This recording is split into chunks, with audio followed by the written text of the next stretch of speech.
Señor Jesús, yo sé que tú y tu Santo Espíritu están en este lugar. Yo sé que tú me vas a hablar.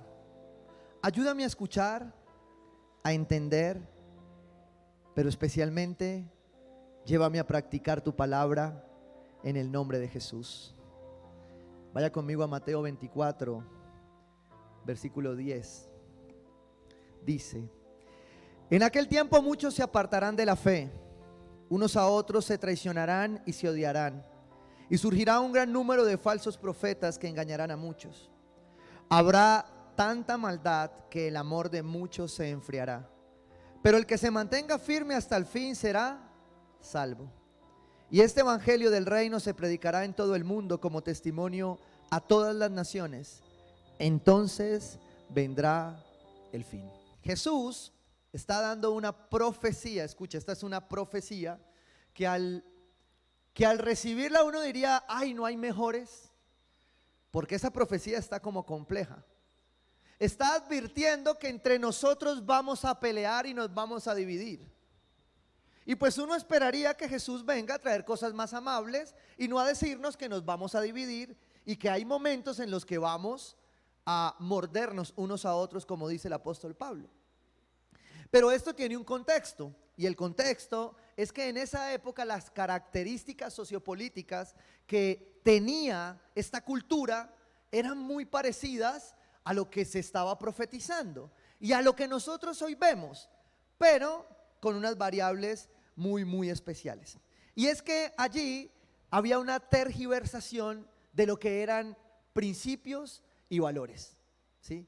Se estaban torciendo totalmente, y que el mundo los hubiese torcido pues pareciera natural. Ya nos hemos venido como acostumbrando a que eso pase, ¿cierto? El problema es que era el pueblo de Dios y era la iglesia de Dios la que venía tergiversando los principios y los había cambiado por religiosidad, por legalismo, ¿sí? Y por cualquier otra cosa que no fueron la intención de Dios al momento de colocar el principio. Entonces Jesús tiene que entrar en medio de este contexto a profetizar y a dar unas señales acerca del fin de los tiempos, ¿sí?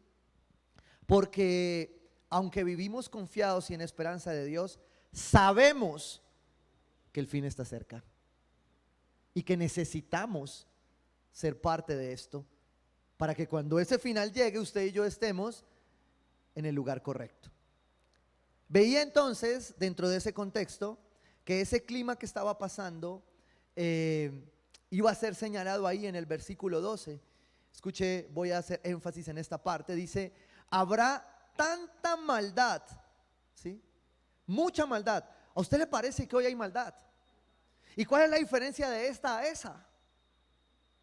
¿Cuál podría ser una diferencia entre esa maldad y esta maldad?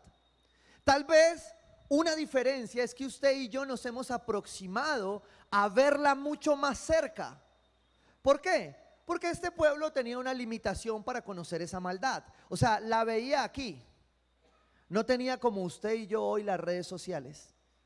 Y las redes sociales nos acercan a ver con más temor de que la maldad ha crecido. Ahora, cuando usted va y compara en algunas versiones, me encanta esta versión que es una paráfrasis, que es la traducción en lenguaje actual. Recuerde esto, hay traducciones que son paráfrasis y usted debe tomarlas como tal, no como la palabra definitiva de Dios. Ahí es donde usted tiene que sumar una versión más otra versión más otra versión. ¿Por qué? Porque una paráfrasis puede cambiar el sentido del texto. Y si cambia el sentido del texto, usted cambia la palabra de Dios. Hay traducciones, hay versiones que cambian el lenguaje, pero no cambian el mensaje. Al contrario, nos ayudan a ampliar qué es lo que Dios está queriendo decir. Dice Mateo 24:12 en la traducción al lenguaje actual: la gente será tan mala. ¿Quién? La gente. Mira el que tiene al lado. Dígale: la gente. Tú y yo. La gente será tan mala que la mayoría dejará de amarse. Wow, tremendo. ¿Por qué?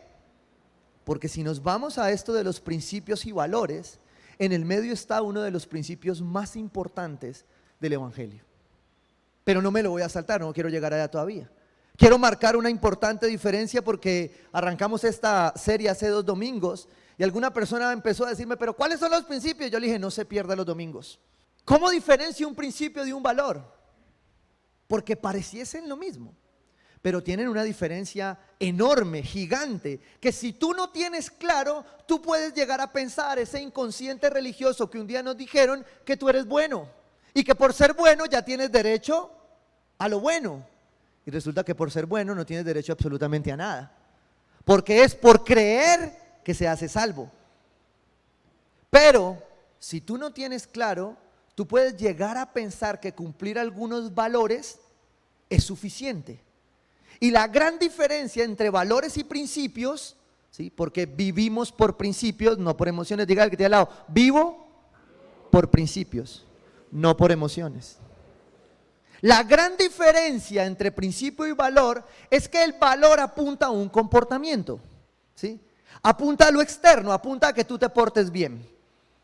Dicho de otra manera, usted llega al cristianismo, recibe, al principio usted ahí va como que en esta manada de locos se metió y ahí lo llevan, ¿sí o no? Pero usted dejó de hacer algunas cosas. Ya usted dejó de decir groserías porque el pastor cobra multa, ya usted no está en el sitio equivocado, ya usted piensa 2 veces y dice, no nos conviene estar allí, no nos conviene. Ya usted empieza a hacer esto que por fuera se nota y la gente ya lo nota y dice, no, usted se volvió como aburrido, ¿sí o no? ¿Por qué? Porque se volvió cristiano. Es decir, empezó a darle una vuelta a muchos valores que parecieran estar en su vida ajustados a algo normal, a algo común. Los valores apuntan a ese comportamiento. Pero los principios apuntan a lo universal, a la creencia absoluta, a aquello que no puede cambiar. Y siempre me gusta, lo he dicho 150,000 veces. Hay principios de varios tipos, hay principios físicos, químicos, biológicos, ¿sí? En muchas ciencias hay principios que no se pueden cambiar, que si yo intento afectarlos, voy a tener unas consecuencias. Uno de ellos es aquel que me dice que si yo suelto esta botella, ¿qué pasa? Se cae. Estoy esperando a ver quién me dice, sale para arriba. ¿Por qué no sale para arriba? Por la gravedad, por un principio que se llama gravedad. Que si usted lo viola y usted dice, se para allá en ese muro y dice, ay, voy a probar la gravedad, ¿cómo queda? Grave. ¿Sí o no? Es sencillo. El resultado es el mismo. Si lo suelto, se cae. Ahora, si usted se suelta de un 3er piso y hace lo mismo, ¿qué pasa? Gracias, se mata. ¿Sí? O por lo menos se va a quebrar un buen número de huesos. Entiéndame esto, un valor parece algo bueno, en principio es algo bueno, pero es relativo. Un principio no tiene opción, es y punto. Y si usted viola un principio, va a tener una consecuencia, a veces más dolorosa, a veces menos dolorosa, o a veces parte de su proceso en la vida, ¿sí? Voy a poner otro ejemplo, que es un valor. Los valores van moviéndose en el tiempo de acuerdo a lo que cada sociedad define. Por ejemplo, para muchas personas hoy, fumarse un cigarrillo no está fuera de valores. ¿Por qué? Porque en medio de todas las cosas es legal. ¿Sí? ¿Usted se puede fumar un cigarrillo? Sí. ¿Usted puede hacerlo en la iglesia? También, si es capaz. ¿Sí o no? Pero ya hay leyes que dicen y limitan dónde se fuma el cigarrillo. Pero los que se lo van y se lo fuman afuera, pues en teoría no están haciendo nada malo. Sus valores le permiten fumarse un cigarrillo, ¿sí? Y tal vez su religión también. Lo que no le va a caer bien a ese valor es al pulmón, ¿sí? Porque él sí va a estar acumulando un cáncer. Entonces aquí empieza a haber una diferencia grandísima entre la relatividad de los valores, que este mundo cada vez tergiversa más, y los principios. Por eso es que todo lo que vemos en ideologías, en todos estos cambios, en lo que nos propone el mundo que hagamos diferente, es una confusión del principio, que quiere tergiversar el principio. Y Dios es el principio. Entonces por eso Jesús advierte que al final de los tiempos van a haber personas que van a tergiversar el principio y van a querer vivir por emociones. Ahora ya aterrícelo a usted a su vida personal. ¿Qué cosas hay? Se lo voy a poner ya en persona, seres humanos. ¿Usted se puede divorciar? ¿Usted puede? Sí, pero la palabra dice que el Señor aborrece el divorcio. Y que el divorcio va a traer una consecuencia porque está violando un principio que se llama ¿cómo? Matrimonio. Y por más que Dios en su misericordia nos dé a muchos la oportunidad de restaurarnos, de hacer una casa nueva, de ver la mano de Dios, vamos a tener consecuencias sobre ello. Si usted viola un principio, va a tener una consecuencia. Si usted viola los valores, puede que pase de agache. Puede que usted crea que sigue siendo bueno. Pero por eso le estoy diciendo que usted y yo vivimos por principios y no por emociones. Porque la confusión en este momento es que muchas personas se van a alejar de Dios porque no quisieron vivir por principios. Recuerde lo que dice ahí Mateo 24:12. Habrá tanta maldad, tanto pecado, tanta confusión de valores que el amor de muchos se enfriará. ¿Y por qué dice el amor de muchos? Porque el amor es un principio, no una emoción. ¿Cómo que el amor es un principio y no una emoción? Resulta que Dios es el principio y Dios es amor. O sea que el amor no cambia. Y si usted va y lee algunos pasajes más que no alcanzamos a leer acá, usted se da cuenta que el amor permanece, que el amor es inagotable, que el amor no cambia. Pero el amor que es Dios y Dios es amor, es un principio. Pero a nosotros nos han tergiversado qué es el amor. Y yo fui a abrir Google, ¿ya? Y coloqué amor. Busqué en la Biblia también y coloqué amor. Y me sorprendió esta estadística, mire, 365 versículos contienen la palabra amor. Así como la palabra tiene 300 y tantos veces no temas, también la palabra dice 365 días amor. En muchos contextos. Pero me sorprendió esto porque Dios es amor. Pero el principio del amor, dice la palabra, que será alejado por muchos por la maldad de este tiempo, por los valores de este tiempo, por las cosas que este mundo está ofreciendo. Y cuando entras a Google ahora sí, colocas la palabra amor y me encantó que la primera imagen que salió de la palabra amor fue este corazoncito con estas manos. Haga el que tiene al lado. ¿Sí? Eso como jugador de fútbol celebrando gol, ¿cierto? Y qué lindo, o sea, qué hermoso es.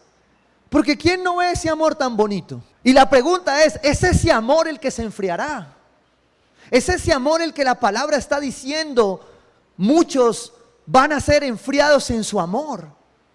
¿Sabe qué pasa en ese amor? Que el amor que se enfría no era amor. No sé si usted ha escuchado parejas que dicen, no, es que se nos acabó el amor. A usted no se le acabó el amor no se acaba.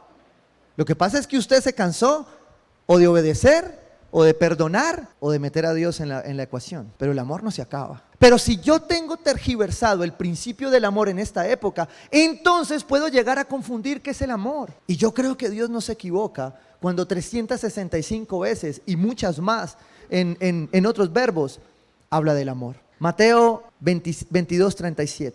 Esto se llama el gran mandamiento. ¿Qué significa que muchos se enfríen en el amor de Dios?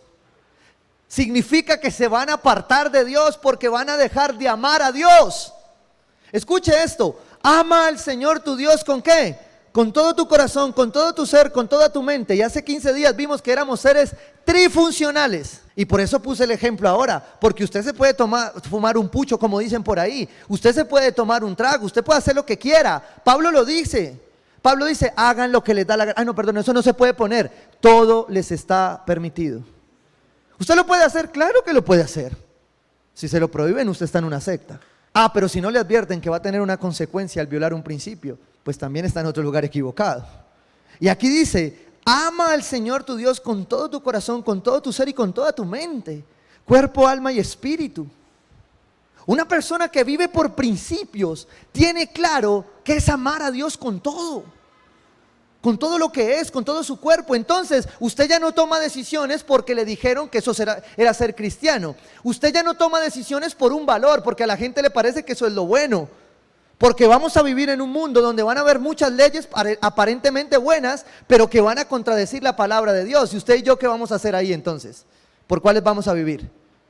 ¿Por las que el mundo dice o por la palabra de Dios? Porque otra de las cosas que había en el contexto de Jesús en esta época es que la persecución para el pueblo de Dios iba a empezar a ser mucho más fuerte.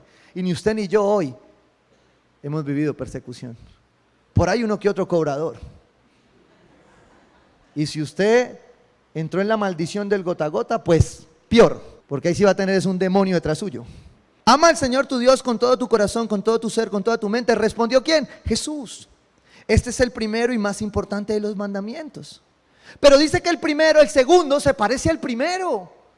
Ama a tu prójimo como a ti mismo.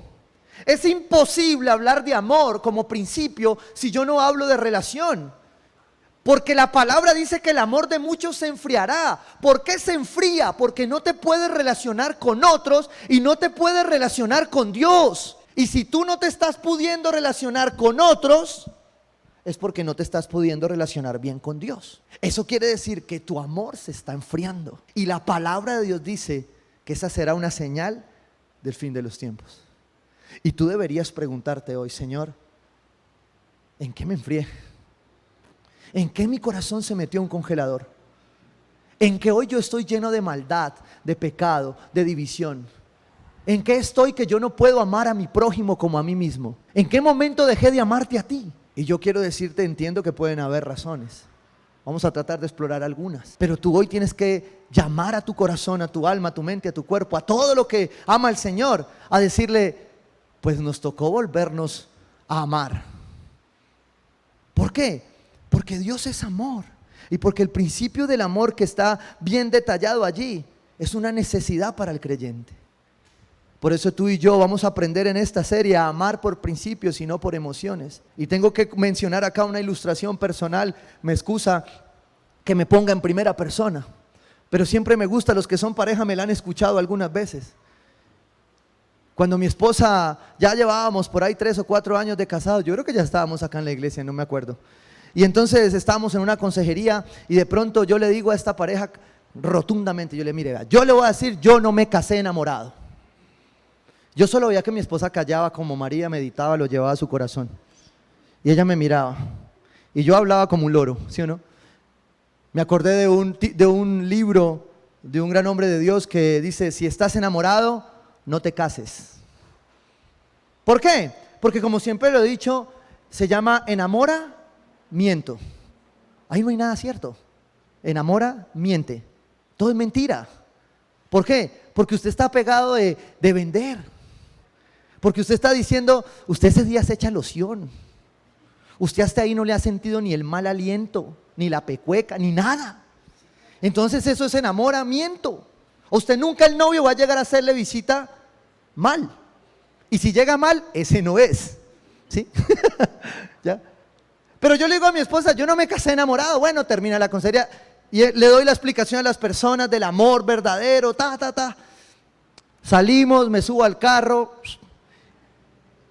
semáforo, silencio incómodo. ¿No te casaste enamorada? Y yo dije, Dios mío, sálvame, trágame tierra. Y yo pues, no. ¿Cómo así? Eso lloró y todo. Yo, Dios mío, bendito, ¿ahora qué hice? Mío, ¿cómo así? Ni te gustaba ni nada. Y yo, no, eso es distinto. ¿Sí? Pues claro, y usted no sentía nada, o sea, me veía y no sentía nada. Yo, tampoco. Lo que yo te estoy queriendo decir es que aunque sentía todas estas cosas, mi decisión no fue por esas cosas. Mi decisión fue porque había conocido el amor de Dios, que es un principio y no una emoción. Y entonces por ese principio decidí amarte el resto de mi vida. Por eso muchas cosas se me olvidaban en el camino. Porque como el amor permanece, entonces yo ya sé que la amo y que no tengo chance de la innombrable. ¿Por qué? Porque yo no decidí por emoción, no decidí por enamoramiento, decidí por amor. Y el amor de Dios yo lo conocí a través de una cruz que salvó mi vida y me estaba dando una nueva oportunidad de hacer las cosas por principios y no por emociones. Entonces me dijo, es que usted no habla bien. Y yo, pues seguro, seguro. Usted lo que quiere decir es que usted no se casó por estar enamorado. Y yo, bueno. Yo le dije, bueno, ya lo corregí, ya en las cancillerías no volví a decir eso. Porque claro que sentía, claro que me atraía, pero esas cosas no eran las que me hacían tomar la decisión. Con esto quiero explicarte, y básicamente traje esta ilustración, es porque tú y yo debemos vivir y amar por principios, no por emoción. Porque cuando se ama por emoción, se acaba la relación. Cuando se ama creyendo que es un sentimiento, entonces tú no vas a crucificarte jamás. Porque si Jesús en el camino llega a pensar en su emoción, tú y yo no tendríamos salvación. Pero Él fue a la cruz por amor. Y el amor de la cruz son principios, no emociones. Y eso implica aprender a atravesar nuestras circunstancias de la mano de Dios. Mira lo que dice ahí Mateo 22, versículo 40. De estos dos mandamientos dependen toda la ley y los profetas.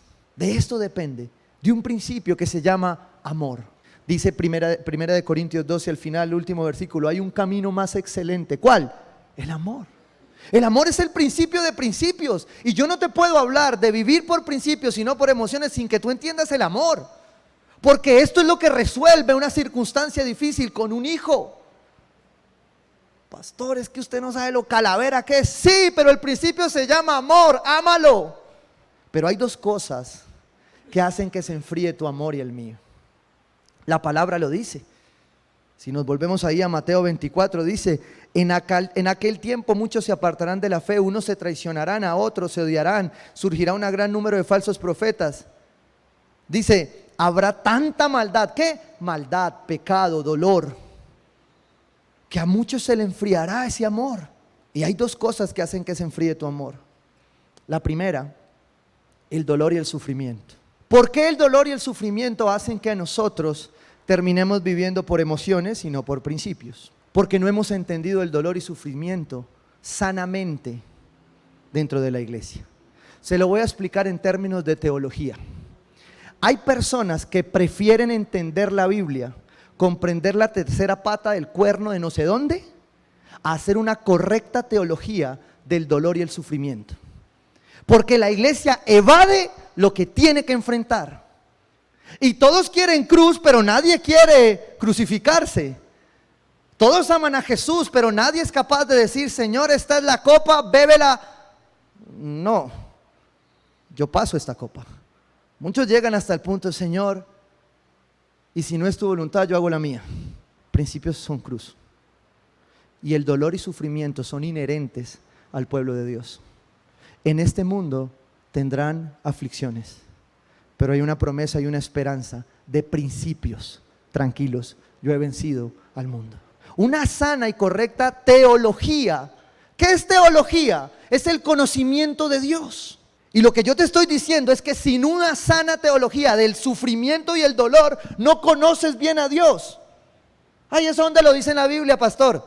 Ama al Señor tu Dios con todo tu corazón, con toda tu mente y con todo tu cuerpo. Y ama a tu prójimo, que es el que te lastima, como a ti mismo. Eso es teología. Pero muchos piden más teología llenos de dolor. Y en la teología llenos de dolor, solo hay religiosidad y legalismo. ¿Por qué? Porque al final Dios está más interesado en ¿qué? ¿En que tú conozcas o en que tú seas salvo?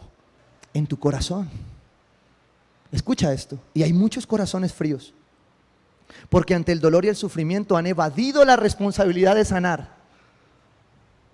Aquí a veces me toca perseguirlos. Ya, el video ya dura 2 minutos para que usted vaya y haga libertad en Cristo. Y ni voy a preguntar que levanten las manos para no exponerlos. ¿Por qué? Porque no es fácil enfrentarse al dolor y el sufrimiento. Creo que el salmista y los salmistas definían muy bien qué significaba esto de acercarse en el dolor y el sufrimiento. Salmo 31:7 dice, me alegro y me regocijo ¿en qué? En tu amor. Porque tú has visto mi aflicción y conoces las angustias ¿de quién? De mi alma. Esta semana que estuvo el pastor Jorge me encantó que él siempre saluda, hola, ¿cómo están? ¿Están bien? ¿Todo bien? Aleluya. ¿Y hay alguien que esté mal? No, todos parece que vienen bien. Porque se vale estar mal. Porque se vale tener angustias. Porque si usted y yo estamos acá es porque este lugar es para nosotros los enfermos. Pero a veces tenemos una hipocresía bíblica que nos hace llegar a pensar que estamos acá porque somos bien.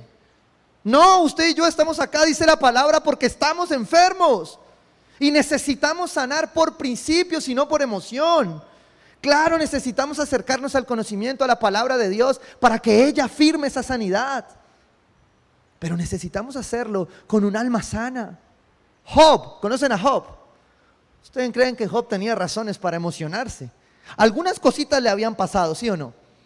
Porque uno dice, bueno, pues yo pierdo un carro, yo pierdo una casa. No, es que a Job no le pasaron muchas cosas tampoco, tampoco es que sea muy duro unas vacas. Sí, pero perder los hijos, ni nombre tiene. No tiene nombre perder un hijo. Y Job perdió sus hijos. ¿Y sabe qué dice Job en su oración? Job 10:12. Me diste vida, me favoreciste con tu amor y tus cuidados me han infundido, ¿qué? Aliento. ¿Por qué dice que le han infundido aliento? Pues porque estaba triste, porque estaba caído. Porque como tú y como yo tenemos debilidades, nos golpean las cosas, nos duelen las cosas. A mí me encantan los siervos intencionales. ¿Por qué? Porque siempre el corazón les vibra por hacer más. Siempre el corazón les vibra por lo que le está pasando al otro. Y a veces me dice, pastor, esa persona está brava. Entonces yo estos días leí uno que yo dije, no, pues se murió. Cuando después cuando llegó él y me dijo, pastor, esto, y yo le dije, pero están vivos. Porque con lo que me mandaste, pues ya morí. Y me dijo, no, es que estoy angustiado por lo que pueden decidir. Y yo, bueno, pero eso es una decisión de ellos, no mía. Porque yo te puedo insistir, yo puedo aquí gritar, partirme, predicarte, enseñarte, hacer todo el instituto de estudio que vamos a hacer. Pero si tú no quieres, yo no puedo hacer nada. Porque es una decisión de que tú te abraces al amor de Dios. Mira lo que dice Job, me favoreciste con tu amor. Pero este amor es muy raro. Un amor que me parte como fue partido Job. Un amor que me da tanto dolor y tanto sufrimiento. La iglesia tiene que aprender a pasar el dolor y el sufrimiento, porque hace parte de la cruz. Y claro que tenemos que entender el gozo de la salvación del Señor, la alegría con la que vivimos, la esperanza con la que la iglesia predica las buenas nuevas. Pero si no involucramos el dolor, la pérdida y el sufrimiento en la ecuación, no vamos a entender la teología correctamente. ¿Saben por qué? Porque al final el llamado de Jesús en este pasaje era que habían dolores que eran chiquitos. Voy a ponerle un ejemplo. Usted enciende una cerilla, un fósforo y se quema el dedo, ¿cierto? Los niños les pasa siempre por ociosos. Cogen la caja, se prenden, me quemé. ¿Ustedes creen que quemarse un dedo duele? ¿Sí? Ahora pregúntate qué sería quemarte en el infierno. ¿Qué sería entrar a un horno de fuego? Tú me estás entendiendo de que está hablando Dios con el dolor y el sufrimiento cuando está diciendo que es principio, no emociones. Y yo no estoy negando el dolor. Cuidado. El dolor no se puede negar. De hecho, negar el dolor causa enfermedades. Y esto es ciencia. Está demostrado científicamente. Pero si usted no lo trata bien, va a ser peor, va a ser más duro. Si usted no lo ancla a principios, las emociones lo van a destruir. Las expectativas que usted va a tener son falsas. Y por eso muchos llegamos al altar de Dios a pedirle cosas que cuando vemos que no se responden, sencillamente se enfría el amor y nos despegamos de Dios. Nos despegamos de los amigos que Dios nos dio, nos despegamos de la iglesia que Dios nos dio, del cuerpo de Cristo. Y la pregunta es, ¿quién más me va a herir sino los que están cercanos? Porque usted me ve allá y tan bonito el pastor, tan chévere, pero iba conmigo y verá. Pregúntale a mi esposa. ¿Por qué? Porque todos tenemos una parte. Pero si no entendemos el principio del amor, entonces nos vamos a separar de ello. La segunda cosa que nos hace enfriar el corazón son los ídolos. Son los deseos de la carne. Son los deseos que me dicen, haz que yo tengo derecho. ¿Usted le han dicho alguna vez en su casa eso? No, menos mal no diga nada. No, es que yo merezco ser feliz. Esa es nueva, ¿no? ¿Cierto? Ah, no, es que Dios me dio libertad para ser libre. ¿Sí? Pero muchas veces esa libertad, esos deseos, esa carne se convierten en ídolos, que cuando usted los tiene que soltar, duelen. ¿Y saben por qué? Porque están enganchados a sus emociones, no a los principios. Porque cuando usted decide por principios, usted suelta por principios. Cuando usted decide por principios, usted dice, esto no es de Dios, se va. Como decían por ahí, déjela o déjelo ir, porque no es de Dios. No le dé lugar a los ídolos y a los deseos de la carne para que su corazón, su amor por Dios se enfríe. Jonás 2, versículo 8 dice, los que siguen ídolos vanos abandonan el amor a Dios. ¿Por qué creen que el Antiguo Testamento advierte tanto sobre la idolatría? Mire, se lo voy a poner de esta manera para exponerme hoy a mí, no a usted. Yo puedo hacer de la predicación un ídolo. Yo puedo hacer de estudiar la palabra un ídolo. Yo puedo hacer de querer sanar un ídolo, al no tomarlos como principio y hacerlo por emoción. Entonces Dios allí, ¿qué hace? Dios es un Dios celoso. Y donde Él ve un ídolo, ¿qué hace? Lo quita. Sobre todo si usted es un hijo de Dios. Sobre todo si usted ha sido llamado. Porque Dios no va a compartir su gloria con nadie. Él no va a aceptar ídolos. Pero quiero contextualizarlo en Jonás. Mire lo que está pasando aquí en Jonás. Jonás 2, capítulo 2 al versículo 1. ¿Qué está pasando aquí? Jonás ora. Porque la oración es un principio. Dice, entonces Jonás oró al Señor su Dios desde el vientre del pez. ¿Desde dónde? Empiezan a pelicularse conmigo. Piensa en esta película. Está metido en un pez. O sea, está en la inmunda.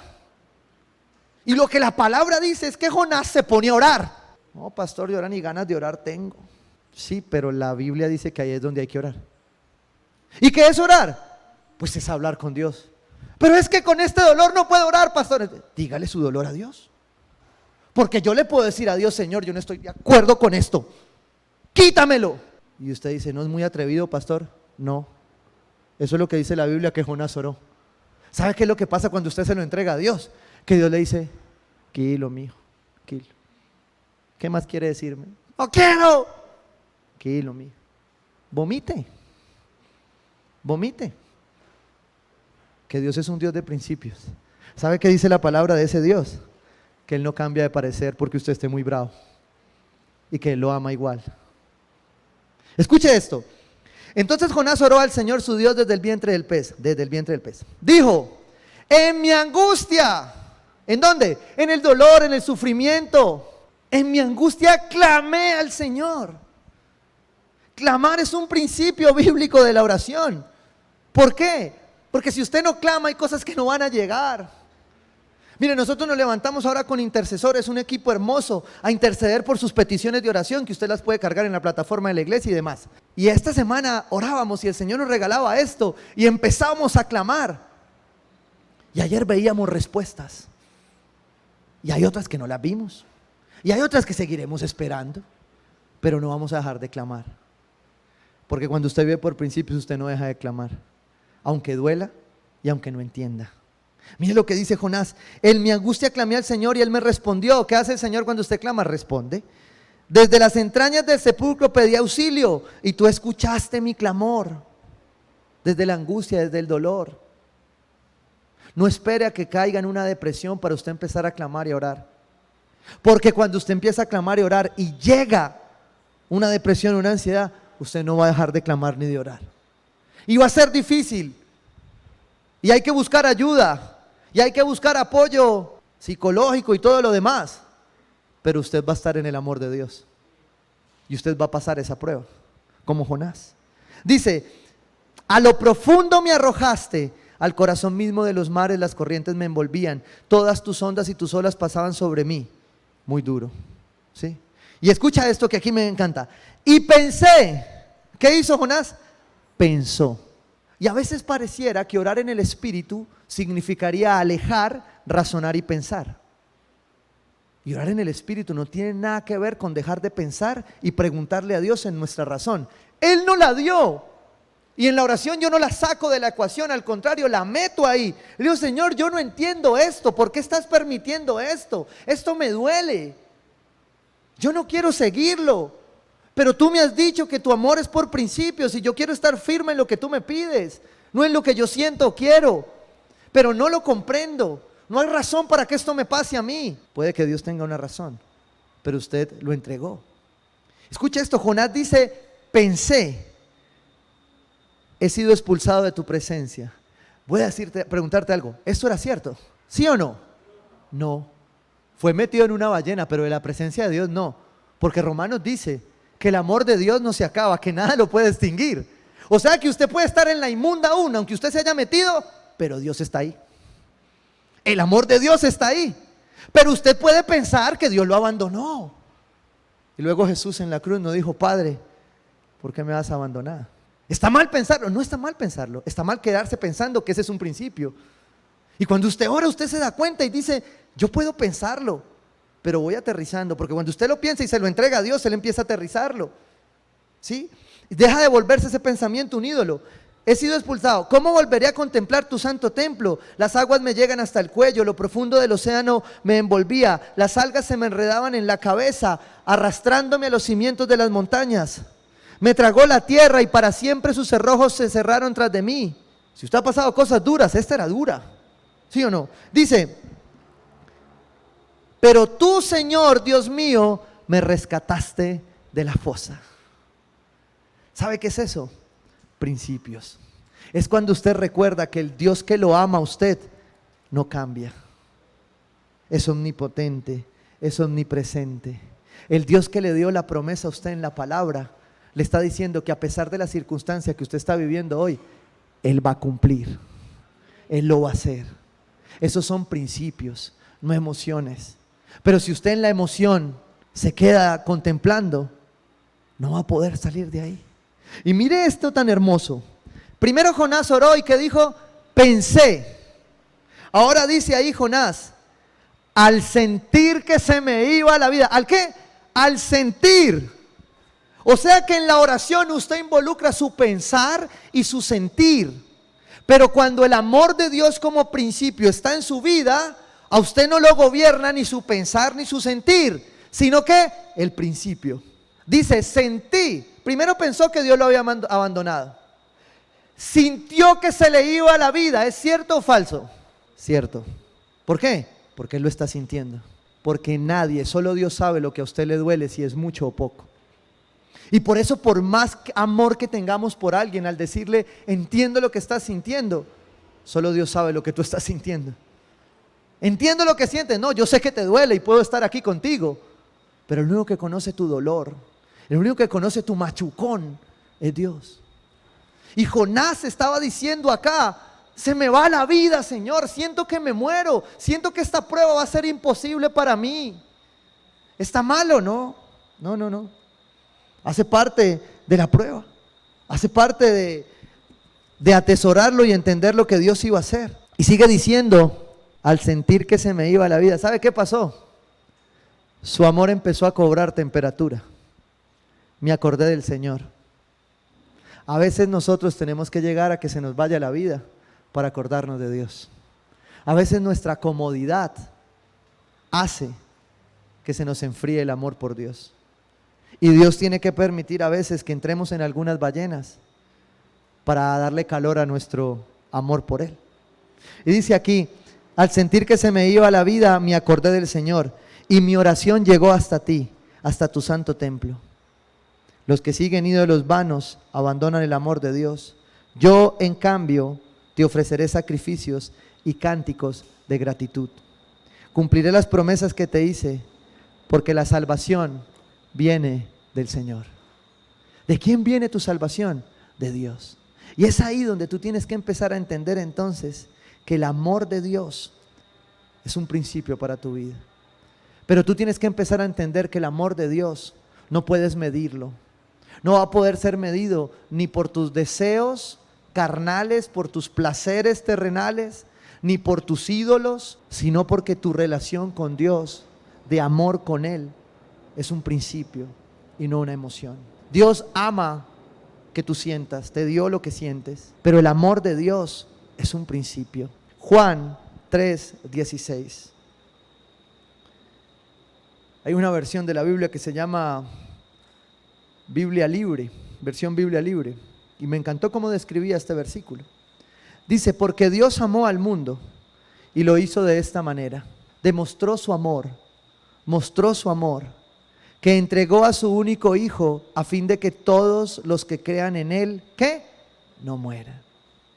Yo sé que duele, pero si no es el momento, Dios te está llamando para vivir y no para morir. Pero la vida que Dios estaba ofreciendo aquí, la vida que Él estaba ofreciendo a través de Jesucristo, a través de expresar su amor, era la de tu salvación, era la de tu alma. Porque muchas cosas físicas, corporales, se van a perder.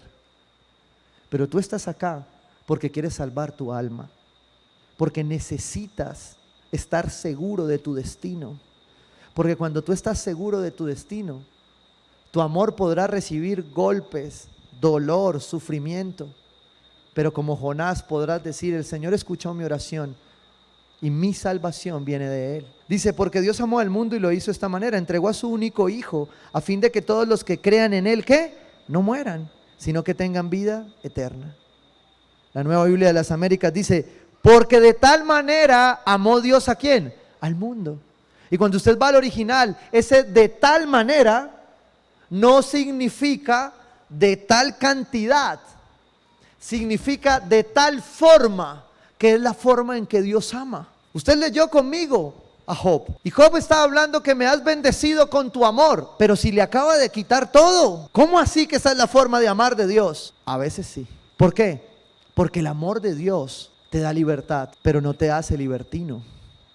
El amor de Dios es todo amor, pero no quita la firmeza, ni quita la disciplina. De hecho, el símil de la palabra que usa es que aquel padre que no disciplina a su hijo no lo ama. Y por eso a veces necesitamos recibir una disciplina. La manera en la que Dios ama es distinta a la que tú y yo amamos. Y creo que los salmos nos introducen en esto para entender las características del amor de Dios. Salmo 85:10, el amor de Dios es inagotable. Y escuche lo que dice, el amor inagotable y la verdad se encontraron, la justicia y la paz se besaron. Salmo 103:17, pero el amor del Señor es eterno, no se acaba. No se acaba el amor de Dios por ti, no se acaba el amor de Dios por tu vida, por tu futuro, por lo que estás haciendo. Salmo 108, versículo 4, pues tu amor es tan grande que rebasa los cielos. La medida del amor de Dios, usted y yo no la podemos tener. El amor de Dios sobrepasa nuestro entendimiento. Por eso es un principio, porque es universal, porque es alfa y es omega, porque es principio y es fin. Por eso cuando usted y yo decidimos amar a nuestro prójimo como a nosotros mismos, lo que estamos diciendo es que vamos a vivir en amor por principios y no por emociones. Y cierro con esto. Primera de Juan 2, versículo 5. Escuche esto. En cambio, el amor de Dios se manifiesta plenamente. Escuche esto. El amor de Dios se manifiesta en tu vida completo. Ni más ni menos. ¿Qué es pleno? Es la medida necesaria de su amor para ti. Es la medida necesaria para que tú experimentes y vivas el amor de Dios. Pero escucha lo que dice acá. En cambio, el amor de Dios se manifiesta plenamente en la vida del que obedece. ¿Qué? ¿Quieres conocer el amor de Dios? Si tú sigues intentando conocer tu sanidad, tus deseos, tus ídolos, tus placeres, pero no te acercas a la palabra de Dios, no vas a poder experimentar el amor de Dios. Porque es a través de ella donde Él nos muestra su amor. Cuando tú lees a Jonás, cuando tú ves la oración de Jonás, solo puedes ver su amor. Solo puedes ver que como hombres somos débiles, pero a pesar de cómo estamos, vemos su amor. Y aquí dice la palabra, el amor de Dios se manifiesta plenamente en la vida del que obedece su palabra. De este modo sabemos que estamos unidos ¿a quién? A Él. El Proverbio 16 dice, con amor y verdad se perdona el pecado. Es imposible, y la palabra lo exhorta, es imposible decirte que te amo. Es imposible decir que amo a Dios cuando no te amo a ti que estás a mi lado. Es imposible decir que vivo en el amor de Cristo cuando yo al más cercano, al prójimo más cercano, no lo puedo amar. Y dice con amor y verdad, con amor y palabra, con amor y revelación. Y escuche esto, y con temor el Señor evita el mal. ¿Cómo hago para que no se enfríe mi corazón? ¿Cómo hago para que no se enfríe mi amor? Con amor y verdad. Dice la palabra que Él perdona ese pecado. Y que con temor el Señor evita el mal. Y iba a cerrar esto, y el Señor me regaló un pasaje de cierre muy hermoso. Pero está en Judas. Judas 1, versículo 20. Dice, y esto atesórelo para usted. Ustedes en cambio, queridos hermanos, manténganse en el amor de Dios. Dios hoy está exhortando para usted que usted sepa que su amor no se va a enfriar. Que no importa lo que haya pasado, que no importa lo que esté viviendo, el amor de Dios permanece en su vida. Si usted siente que se había enfriado, que se había alejado, que su amor se estaba enfriando, hoy Dios te dice, mantente en mi amor. Yo te amo. Hoy Dios te mira a los ojos, te dice, yo te amo. Nunca te he dejado de amar. A pesar de lo que hiciste, te sigo amando. A pesar de lo que haces y vas a hacer, yo te sigo amando. Porque ese es el amor de Dios. Ustedes en cambio, queridos hermanos, manténganse en el amor de Dios, edificándose sobre la base de su santísima fe, edificándose sobre lo que usted cree y orando en el Espíritu Santo. Porque la letra sola mata, pero el Espíritu vivifica, da vida. Y si el amor de nosotros tiene que estar a buena temperatura, es el Espíritu Santo el que va a mantener esa temperatura. Cuando usted se abraza a la palabra, ama la palabra, no espere que otros lo hagan por usted. Sumérjase en la palabra. ¿Sabe algo? Siempre reto en experiencia bíblica en comunidad. No busques nada más. Aférrate a ella como es. No necesitas nada más. La palabra es viva, poderosa y eficaz. Chévere estudiar, chévere graduarse, hacer todo esto. Pero ¿sabes una cosa? El amor de Dios para ti está expresado solo en una relación. Y aquí dice la palabra de Dios que la oración en el Espíritu Santo te mantiene firme en el amor de Dios. Mantiene tu amor a buena temperatura. ¿Hasta cuándo? Hasta que el Señor venga.